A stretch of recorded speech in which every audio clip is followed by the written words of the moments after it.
bangigan lacag ka qaatay deyna bangiga magaalada Qardho gaari baan ku iibsaday gaariga hadaan ku iibsaday nin baan u dhiibtay ninkaan u dhibto waliba isagu iga codsaday inaan maaragtay gaariga uu isagu bariskiisa ka raadsado anoo darool iyo waxba u weyn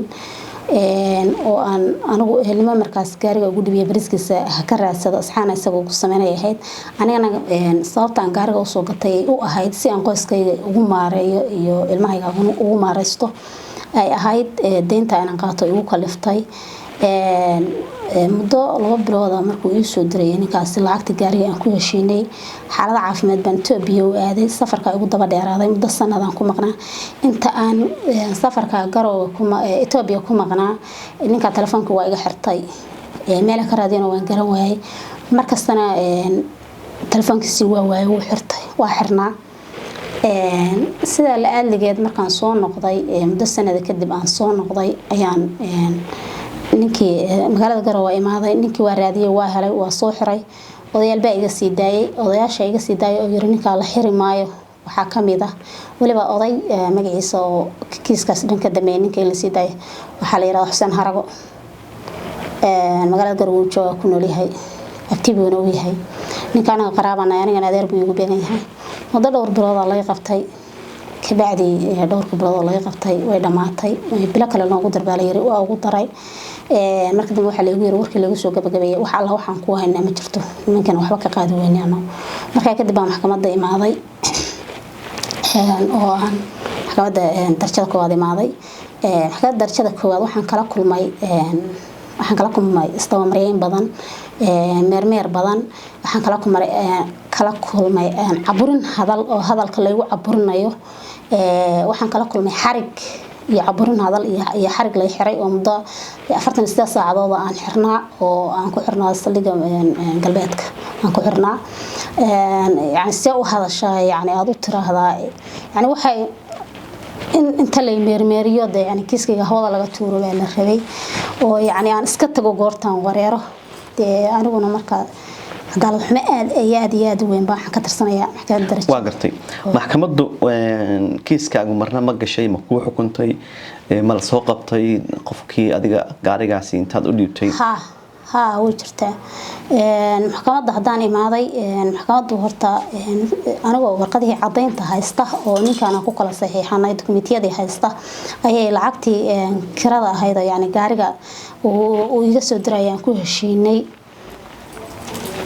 lacagta kirada ay gaariga iga soo dirayaan ku heshiinay ana dukumentiyada haysta maxkamadda hawada ka saartay waxa la ku meelay ninka lacagta muddo 2 bilood ay qabatay markii hore muddo 2 bilood kadib maxkamadda markaan imaaday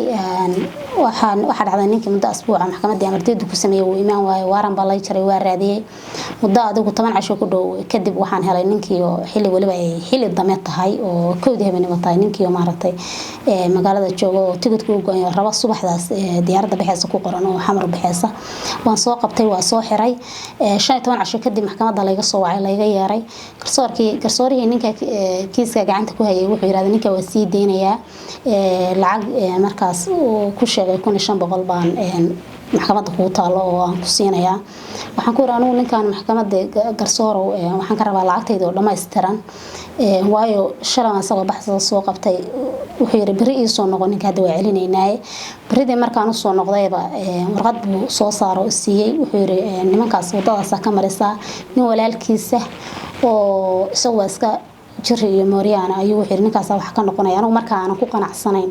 buu ninkaas wax ka noqonaya damiin iyo nin kale oo la yiraahdo Ciise Xaaji Maxamuud oo anu marka magaciisa warqadda sida ay ku qornayd laakiin anigu aan wax aqoon u lahayn labada nin baa damiinka noqonayo yiraahday 5 bish 31 bish waad marka taariikhdu 5 bish buu yiri $500 baa lagu soo diray lacagta inta kale 45 cisha lagu siinaya nimankaas halka ay marayaan lama hadli karo lama hana la hadlin waxbana ku darsan maxkamadda lacagtaada weyn saacada laga bilaabo maxkamadda lacagta ku leedahay waxaan ku yiraahday lacagteeda ma xuma inaan maxkamadda ku leeyahay laakiin waa inaan warqad ka helo maxkamaddii wax lagu siinayo ma jirto yiri maxay ahayd warqad lagu siinayo ma jirto maxkamadda go'aanka gaartay waana maxkamadda ka baxda